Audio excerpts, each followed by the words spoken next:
Hello बच्चों, let's read the question. So the question says which statement is not correct. तो यानी इस question में हमें यह बताना है कि जो हमें नीचे गिवन स्टेटमेंट्स दे रखी हैं उनमें से कौन सी स्टेटमेंट हमारी करेक्ट नहीं है, यानी इनकरेक्ट स्टेटमेंट है. तो आओ देखते हैं. सबसे पहले तो हम इस क्वेश्चन के की कंसेप्ट की बात कर लेते हैं. तो इस क्वेश्चन का की कंसेप्ट हो जाएगा हमारा सिंपली प्रॉपर्टीज ऑफ फिजियोप्शन या फिर प्रॉपर्टीज ऑफ फिजिकल एड्जॉर्प्शन. ठीक है, प्रॉपर्टीज ऑफ फिजियोप्शन. ठीक बात. अब ऑप्शन ए से स्टार्ट करते हैं. तो ऑप्शन ए में देखते हैं क्या लिखा है. ऑप्शन ए कह रहा है कि physical adsorption is due to van der Waals forces.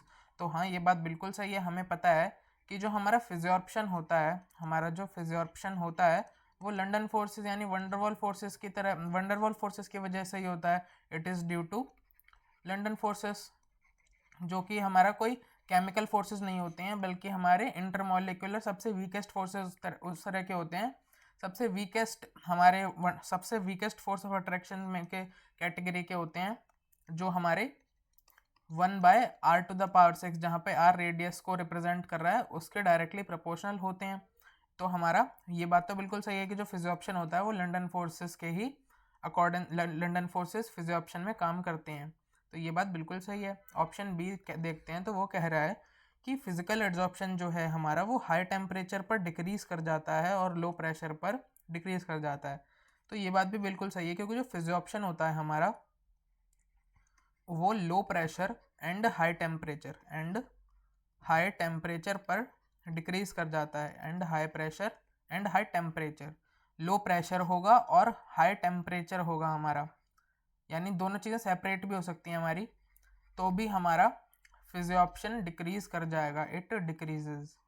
हमारे फिजिकल एड्जॉर्प्शन का जो एक्सटेंट है वो डिक्रीज कर जाएगा क्योंकि हाई टेम्परेचर पे हमारी जो लंदन फोर्सेस हैं वो वीक हो जाती हैं बहुत ज़्यादा. इसीलिए हमारे जो हमारा एड्जॉर्बेट है, जो एड्जॉर्ब हो रहा है सब्सटेंस, वो डिस्पर्स हो जाता है हमारे सरफेस से. ठीक है.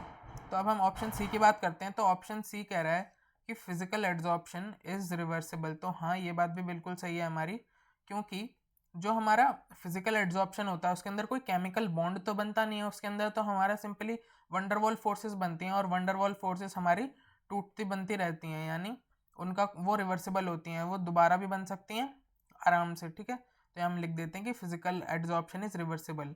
हम लिखते हैं फिजियोप्शन हमारा रिवर्सिबल होता है आसानी से क्योंकि उसमें कोई केमिकल बॉन्ड नहीं बनता है. फिजिकल एड्जॉर्प्शन या फिर फिजियोप्शन इज रिवर्सिबल. ठीक है, आगे देखते हैं. तो ऑप्शन डी कह रहा है कि adsorption energy for a chemical adsorption is generally lesser than that of physical adsorption. तो ये बात बिल्कुल गलत है हमारी, क्योंकि यहाँ पे ये बोलेगा केमिकल एड्जॉर्प्शन में लेस होती है फिजिकल एड्जॉर्प्शन से एड्जॉर्प्शन एनर्जी. तो ये बात तो हमारी बिल्कुल गलत है क्योंकि हमारे जो केमिकल एड्जॉर्प्शन होता है इसके अंदर तो हमारे बॉन्ड बनते हैं, तो जिसकी वजह से ज़्यादा एड्जॉर्प्शन एनर्जी हमारे रिलीज होती है, जिसकी वजह से जो हमारी एड्जॉर्प्शन एनर्जी होती है वो केमिकल एड्जॉर्प्शन के केस में ज़्यादा होती है.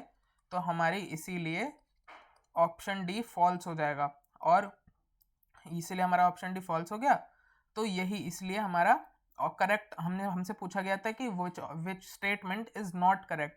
तो हमारा ऑप्शन डी सही आंसर हो जाएगा इस क्वेश्चन का. So option D will be the correct answer to this problem. I hope you understood it well. Best of luck.